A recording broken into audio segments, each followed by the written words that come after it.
You can use registry to configure switch IP, port number, logical cassette and values. For that, go to media bundle, click on utilities, go to ATM installation, copy this registry to D drive of ATM,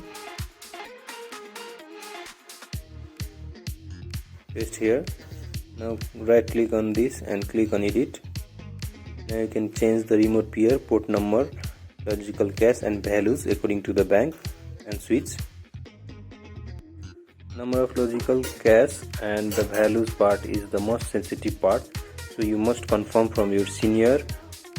Values 1, 2, 3 and 4. This differs from bank to bank, so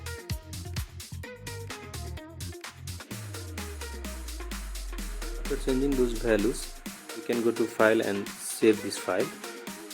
Now close this file and after that double click on this registry, click on S and click on OK.